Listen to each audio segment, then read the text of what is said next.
Hello guys, तो आज की वीडियो काफ़ी ज़्यादा इंटरेस्टिंग होने वाली है क्योंकि इस वीडियो में हम समझने वाले हैं रिग्रेशन ट्रीज़ को। अब ये जो रिग्रेशन ट्रीज़ हैं ये डिसीजन ट्री का ही एक पार्ट है। और जो डिसीजन ट्री होता है, पहले मैं आपको उसका थोड़ा सा आइडिया देता हूँ, तब आपको ये रिग्रेशन ट्रीज़ समझ में आएगा। अब जो मैं बात कर रहा हूँ डिसीजन ट्री की, तो हमें पता है कि डिसीजन ट्री में कहीं ना कुछ डिसीजन होगा। तो मैं कहता हूँ कि मेरे पास कोई पर्सन है, और पर्सन है अगर मेल, ठीक है, पर्सन है कोई मेल, तो मैं कहूँगा कि इसकी हाइट 5.5 फुट है, जैसा कि मेरे पास डाटा है उस हिसाब से, ठीक है। और अगर मेरे पास जो पर्सन आया वो मेल नहीं है, तो मेरे पास हाइट 5.2 फुट है। ये होता है decision tree. Decision tree means based on decisions. अब जैसे यहाँ है, तो यहाँ पर क्या आ रहा है, यस, और यहाँ क्या आ रहा है, नो। सो हम एक डिसीजन मेक कर रहे हैं यस और नो के हिसाब से, और उस हिसाब से कुछ रिजल्ट दे रहे हैं। ये मैंने बिल्कुल ही छोटे एग्जांपल से आपको एक डिसीजन ट्री का आइडिया दिया। तो अब आपको ये समझ में आ गई कि डिसीजन ट्री का छोटा सा आइडिया क्या होता है। अब मैं आपको अच्छे से एक्सप्लेन करने वाला हूँ रिग्रेशन ट्री। अब इसको मैं दो टर्म्स में आपको एक्सप्लेन करूँगा। पहला उनके लिए जिनको केवल ऊपर ऊपर से नॉलेज चाहिए, तो थोड़ा सा देखें एल्गोरिथम और छोड़ दें, बाकी फिर मैं पूरे डेप्थ में जाऊंगा। तो पहले मैं ऊपर ऊपर से बताता हूँ क्या है, फिर हम डेप्थ में चलेंगे। तो जब मैं बात करूँ रिग्रेशन ट्रीज की, तो वहाँ वो हमें अप्लाई कब करना पड़ता है। जैसे मैं कहूँ कि मेरे पास ये कुछ ऑब्जर्वेशन हैं डेटा सेट की, जहाँ पर एक्स एक्सेस पर दिया हुआ है एज, वाई एक्सेस पर दिया है डेटा साइंस स्किल्स। सो मैं कह रहा हूँ कि जो यहाँ तक एज है 0 से लेके कहीं यहाँ समथिंग होंगी 25 तक, वहाँ तक मेरे पास जो ऑब्जर्वेशन है वो कुछ ऐसी हैं स्किल्स की। 30 से 40 के बीच में कुछ ऐसी हैं। 40 से लेके ये समथिंग कुछ होगा 43 के समथिंग, वहाँ कुछ ऐसी ऑब्जर्वेशन है, एंड आफ्टर ऐसी कुछ ऑब्जर्वेशन है। तो आप ये देख सकते हो कि हमारा डेटा सेट कुछ ऐसा है। अगर मैं इसमें बेस्ट प्रोडिक्शन लाइन की बात करूँ तो कुछ ऐसे बनेगी जो बिल्कुल भी फिट नहीं होगी, इसलिए हम ये तो बिल्कुल यूज़ नहीं कर सकते, तो इसको हम यूज़ नहीं करेंगे बिल्कुल। इसमें हम यूज़ करेंगे डिसीजन ट्री। अब डिसीजन ट्री का रिग्रेशन ट्री, सो रिग्रेशन ट्री कैसे काम करेगा ये मैं आपको बताता हूँ। रिग्रेशन ट्री की एल्गोरिथम क्या होती है, रिग्रेशन ट्री की एल्गोरिथम इसको कुछ पार्ट्स में डिवाइड कर देगी। जैसे मैं कहूँ कि ये हमारा पूरा डेटा सेट है, तो इसको जो आसपास की ऑब्जर्वेशंस दिख रही हैं उस हिसाब से 4 पार्ट्स में डिवाइड किया। कैसे, पहला मेरा स्प्लिट हो गया ये मेरा हो गया फर्स्ट स्प्लिट, जहाँ मैंने इस वाले पोर्शन को अलग कर दिया केवल, ठीक है, इस वाले पोर्शन को। मेरा दूसरा स्प्लिट होगा ये, जहाँ पर मैंने इस वाले पोर्शन को अलग कर दिया। और यहाँ मेरा आया तीसरा स्प्लिट, जहाँ मैंने इन दोनों पोर्शन को अलग कर दिया। अब मेरे से तुम प्रिडिक्शन की बात करोगे तो मैं प्रिडिक्शन कैसे दूंगा, ये मैंने 4 अलग अलग पोजीशंस में डिवाइड कर दिया, रिलीजन्स में डिवाइड कर दिया। अब मैं कहता हूँ कि मुझे बताओ कि भाई एज 15 ईयर्स है, तो डेटा साइंस स्किल्स क्या होगी।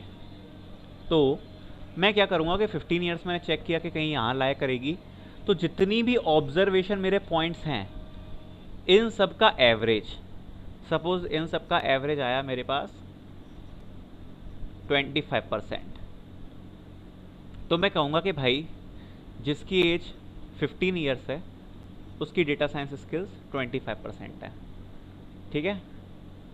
सेम फॉर 16 ईयर्स 25%, क्योंकि हम क्या कर रहे हैं, जितनी भी ऑब्जर्वेशन पॉइंट्स हैं उन सब का एवरेज एज अ आंसर दे रहे हैं। बस यही होता है डिसीजन रिग्रेशन ट्री। अब इसका रिग्रेशन ट्री बनेगा कैसे, इसका रिग्रेशन ट्री बनेगा, सबसे पहले अगर मैं रूट पे कहूँ तो मैंने कहा कि एज लेस देन 25, ठीक है। फिर मैं कहूँ कि हाँ अगर ये ट्रू है, तो मैंने कहा 25% डेटा साइंस स्किल्स, ठीक है। अब अगर ये फॉल्स है, मैंने एक और कंडीशन लगाई, age is greater than 43, means अगर एज 43 ईयर्स से ज़्यादा है, अगर एज 43 ईयर्स से जा रहा है, मतलब ये वाला पोर्शन आ गया, ये वाला, तो इस वाले पोर्शन के लिए मैं क्या लिख दूंगा, अगर ये भी ट्रू हो गया तो मैंने लिख दिया 30% डेटा साइंस स्किल्स। अगर ये भी फॉल्स है तो मैंने लिखा एज ग्रेटर देन ना एज लेस देन 38 ईयर्स। अगर ये ट्रू है तो मेरे पास कौन सी वाले ऑब्जर्वेशन पॉइंट्स आ गए, ये वाले, ठीक है। If age is less than 38 years तो मैं कहूँगा डेटा साइंस स्किल्स 90% है। और अगर ये फॉल्स हो गया तो हम इस वाले पे आ गए और मैंने कहा डेटा साइंस स्किल्स 65%। ये मैं कैसे लिख रहा हूँ, 25% क्या इसका एवरेज, 30% क्या है इसका एवरेज, और 90% इसका एवरेज, एट 65% इसका एवरेज। ऐसे मैंने ये 4 स्प्लिट कर दी। और ये 4 स्प्लिट कैसे होगी, ये आपकी मशीन लर्निंग एल्गोरिदम जो है रिग्रेशन ट्री की, वो आपको अपने आप करके देगी। बस आपको स्पेसिफाई करना है कि कितने स्प्लिट्स लगाने हैं और ये आपका ऐसा स्प्लिट हो जाएगा, ठीक है। तो ऐसा आपका रिग्रेशन ट्री बन जाएगा कुछ, आप देख सकते हो मैंने बना दिया है। इस साइड पर आएगा यस, इस साइड पर आएगा नो, ठीक है। अब मैं कहूँ कि यार मुझे पता कैसे पड़ेगा कि यहाँ पे 1 2 3 4 5 ऑब्जर्वेशन थी तो मैंने स्प्लिट कर दिया, यहाँ पे 6 हैं तो ऑब्जर्वेशन थी तो मैंने स्प्लिट कर दिया। हो सकता है मैं 4 ऑब्जर्वेशन पे ही स्प्लिट कर रहा होता तो मेरा हो सकता है पहला स्प्लिट यहाँ आ जाता है ना। तो इसके लिए क्या करना पड़ता है, हमें अपने डेटा सेट के हिसाब से मिनिमम नंबर एक कुछ लेने पड़ते हैं कि मिनिमम नंबर ये होंगे तब हम स्प्लिट करेंगे, कि मिनिमम नंबर ऑफ ऑब्जर्वेशंस ये होंगे तब हम स्प्लिट करेंगे। और ऐसा हम क्यों करते हैं ऐसा, ओवर फिटिंग से बचने के लिए। ओवर फिटिंग कैसे, अगर मैं कहूँ कि मैं हर ऑब्जर्वेशन के लिए एक अलग अलग फिट कर दूँ, एक अलग अलग स्प्लिट कर दूँ। मान लो कि आप केवल अभी ये वाली ऑब्जर्वेशंस देखना, मेरी जो ये वाली ऑब्जर्वेशंस हैं वो कुछ ऐसी हैं, ठीक है, ऐसी दिखने में है। अब मैं कहूँ कि मैं सबके लिए अलग अलग स्प्लिट कर दूँ, सबके लिए मैंने अलग अलग स्प्लिट कर दिया, ये ऐसे 5 स्प्लिट कर दिए 5 ऑब्जर्वेशंस के लिए, तो दिक्कत कहाँ आएगी। अब मेरा ये तो ट्रेनिंग डेटा के हिसाब से हो गया ना, अब मेरा जो टेस्ट डेटा आएगा क्या उसके हिसाब से ये स्प्लिट सही वर्क करेंगे, बिल्कुल नहीं करेंगे। क्यों नहीं करेंगे, क्योंकि ये मेरे ट्रेनिंग डेटा में बिल्कुल एग्जैक्ट आंसर दे रहे हैं कि मैं क्या कह रहा हूँ कि भाई जब एज जैसे यहाँ पर मान लो कि पहला स्प्लिट यहाँ लगा फर्स्ट ऑब्जर्वेशन पे, तो अगर एज 6 ईयर से लेस है तो डेटा साइंस स्किल है मेरी 5%, अगर 10 ईयर से लेस है तो 8%, 15 से कम है तो 15%, और 25 से कम है तो 25%। अब मेरे पे मान लो ये 4 ही ऑब्जर्वेशन थी, उस हिसाब से मैंने 4 स्प्लिट मार दिया। मेरे पे जब नया डेटा आएगा तो नए डेटा के लिए क्या होगा, ये बिल्कुल ओवरफिट हो रहा है ट्रेनिंग डेटा पे, ट्रेनिंग डेटा पे बिल्कुल ओवरफिट हो गया ये। तो इन स्प्लिट्स के हिसाब से टेस्टिंग डेटा पे हमारे पास आ जाएगी दिक्कत, क्योंकि यहाँ पर बायस तो अपना लो हो रहा है, बायस यहाँ पर हो रहा है लो, क्योंकि जो अपना ट्रेनिंग डेटा है उसके हिसाब से एरर कम आ रहा है, लेकिन वेरिएंस इसमें काफ़ी ज़्यादा हो जाएगा। तो अपन अपने मॉडल को जेनरिक बनाने के लिए क्या करेंगे, कुछ मिनिमम नंबर ले लेंगे कि इतने नंबर तो होने ही चाहिए, उस तब हम स्प्लिट करेंगे। जैसे यहाँ पर 1 2 3 4 5 हैं, ठीक है, तो मैंने अगर ऐसा मान लो 6 नंबर के हिसाब से स्प्लिट किया तो ऐसा स्प्लिट बनाया है, ठीक है। तो हमारे ये 4 स्प्लिट हुए हैं, उससे क्या हो रहा है कि हमारा मॉडल थोड़ा जेनरिक बन रहा है कि हाँ उस हिसाब से पूरा, अगर मेरे 25 से कम है एज तो मेरी जो डेटा साइंस स्किल है वो 25% है, ये ठीक है, क्योंकि ये ओवर फिटिंग कंडीशन नहीं है, ठीक है। इतनी बात हमें क्लियर हो गई। तो बस ऐसे हमारा डिसीजन रिग्रेशन ट्री बन जाता है, और आप देख सकते हो। अब आप चाहो तो इस वीडियो को हटा सकते हो, या फिर अब मैं जाने वाला हूँ डेप्थ में कि भाई ये बनता कैसे है। अब मैं पूरा आपको एक्सप्लेन करने वाला हूँ। सो जिनको केवल एल्गोरिथम समझनी थी उनके लिए इतना ही है, अब मैं डेप्थ में जा रहा हूँ। सो बात चालू करते हैं यहाँ से कि सबसे पहले मैंने नोट पे एज 25% लेस, केवल इतना ही क्यों लिया? और भी तो कुछ ले सकता था मैं नोट पे हो सकता है मैं ये ले लेता, एज इज ग्रेटर देन 42। कैसे लिया मैंने? तो इसको मैं एक्सप्लेन करता हूँ और पूरी एल्गोरिथम एक्सप्लेन करता हूँ कि हमारा रिग्रेशन ट्री बन कैसे रहा है। तो आप देखो, सबसे पहले जो मेरी ऑब्जर्वेशन स्टार्टिंग से हैं वो कुछ ऐसी हैं, ठीक है? और ये पूरी ले लो, ऊपर की ये हैं कुछ ऑब्जर्वेशंस मानो, और ये हैं यहाँ पर, और ये हैं यहाँ पर कुछ ऑब्जर्वेशंस, ठीक है? तो मैं क्या करूँगा, सबसे पहले केवल 2 ऑब्जर्वेशंस लूँगा और उनका करूँगा एवरेज। तो ये 2 ऑब्जर्वेशंस हैं, इनका एवरेज मान लो यहाँ पर आ रहा है इस जगह पे, और एवरेज मान लो इन दोनों का है 5। तो मैंने अपना जो रिग्रेशन ट्री बनाया वो बनाया 5, सबसे पहले लिखा 5, और फिर मैंने चेक करी वैल्यू। पहला मेरा स्प्लिट कहाँ पे आ गया, यहाँ पर इस जगह पे लग गया मेरा स्प्लिट। ये मेरा एक्स एक्सिस है, ये मेरा वाई एक्सिस है। मेरा पहला स्प्लिट लग गया इन दोनों के बीच में, और यहाँ पर क्या थी वैल्यू 5, और यहाँ पर अपनी वही लिखी हुई है डेटा साइंस स्किल 2040, है ना? तो पहला स्प्लिट लगा, तो पहला स्प्लिट जब मैंने लगाया तो मैंने कहा कि हाँ भाई, जब एज कम है 5 से, और जो बाकी की मेरी ऑब्जर्वेशन बची, क्योंकि एक ही स्प्लिट लगाया है, वो क्या है, एज ज़्यादा है 5 से, है ना? एक तो वही एज कम है 5 से, और एक है ज़्यादा है 5 से, यही दो तो चीज़ें बनेंगी। तो जब ये दोनों चीज़ें बनेंगी इस स्प्लिट के हिसाब से, तो मैं कह रहा हूँ कि जब मेरी एज कम है 5 से, तो डेटा साइंस स्किल्स हो रही हैं 5%, ठीक है? और जब एज ज़्यादा है 5 से, तो इन सारी ऑब्जर्वेशंस का एवरेज, मतलब जो भी बचा केवल इस अकेली को छोड़ के, ये वाली, ये वाली, ये वाली, ये वाली, वो मानो है 40%, तो 40%, ठीक है? ये मैंने लिख दिया कि एज कम है 5 से तो 5%, और ज़्यादा है तो 40%, ठीक है? इतनी चीज़ अब मैं आ गई समझ में। ये मैंने करा एक ऑब्जर्वेशन पे स्प्लिट। अब मैं क्या करूँगा, मैंने कहा कि जब एज 5 से ज़्यादा है तो 40% है हमारा आंसर। क्या है? 40%। तो मानो कि हमारा जो 40 आ रहा है वो कहीं यहाँ आ रहा है, 40 यहीं तो आ रहा है 40। तो मैं क्या करूँगा, जितने भी ऑब्जर्वेशन पॉइंट्स हैं उनसे क्या चेक करूँगा, एरर। तो मैंने इन सब से एरर चेक करा, ठीक है?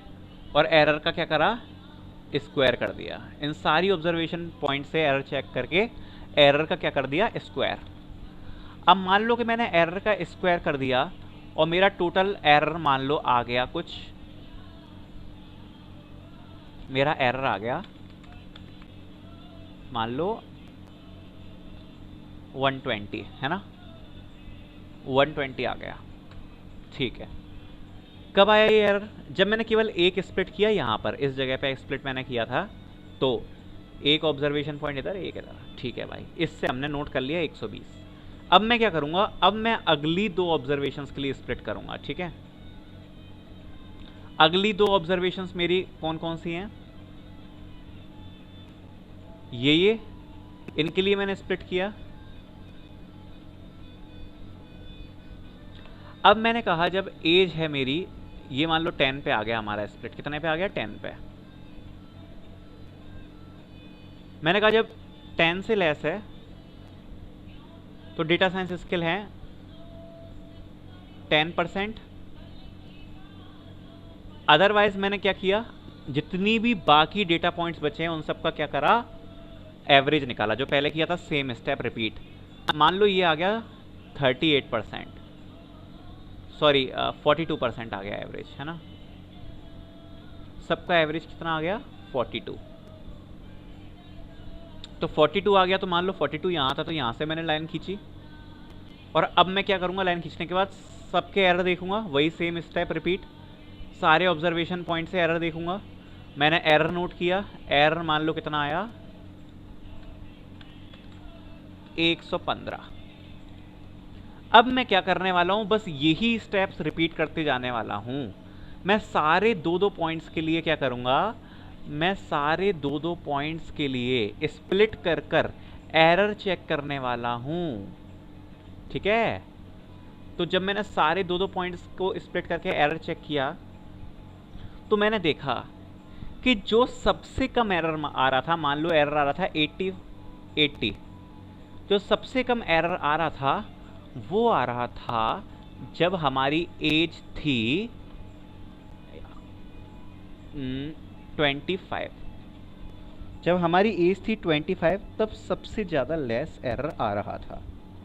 तो जब 25 लेस होने पर कम एरर आ रहा था, सबसे कम एरर आ रहा था एज लेस देन 25 पर, तो जो मेरा रूट होगा डिसीजन ट्री का वो क्या बन जाएगा, एज लेस देन 25।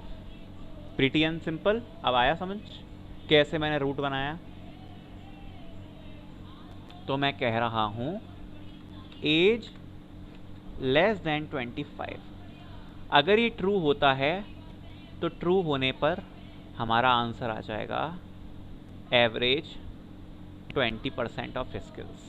ठीक है, अगर ये ट्रू है। अब आप फॉल्स पे, अब फॉल्स पे गए तो हमारे पास कौन से ऑब्जर्वेशंस पॉइंट बचे? अब ये वाले ऑब्जर्वेशंस पॉइंट बचे है ना। तो सपोज मेरे ऑब्जर्वेशंस पॉइंट अब क्या हैं, ये कुछ ऑब्जर्वेशन पॉइंट हैं अब मेरे। अब मैं क्या करूंगा, सेम स्टेप्स, सारे ऑब्जर्वेशन के लिए दो दो, सबके बीच में एक एक स्प्लिट मारूंगा और सबसे क्या चेक करूंगा, एरर। और सपोज मैंने कहा कि मेरा जो एरर आया वो आया 42 पर सबसे कम एरर आया, तो मैं अगला नोड बना दूंगा एज ग्रेटर देन 42। अगर ये ट्रू हुआ तो मैं कह दूंगा कि हाँ भाई 30% स्किल्स हैं। और अगर फॉल्स हुआ तो मैं फिर से एरर चेक करूंगा, और एरर चेक करने पे फिर से मैंने स्प्लिट मारा, और इस बार जो एरर आया मेरा सबसे कम वो आया एज लेस देन 38 पर। एंड यहाँ मेरा डिसीजन ट्री खत्म हुआ। यहाँ पर आया 90% ऑफ एवरेज और यहाँ पर आया 65% ऑफ एवरेज। ऐसे हम डिसीजन ट्री क्रिएट करते हैं for one variable. I think अब ये आपको क्लियर होगा, मैंने पूरा आपको डेप्थ में समझाया है कि कैसे डिसीजन ट्री को क्रिएट करना होता है। तो ऐसे बनता है अपना regression tree which is a part of decision tree. Okay, I hope this thing now should be clear to you कि जो स्प्लिट हैं वो कैसे बन रहे हैं। ओके, so that's all for this video. Thanks.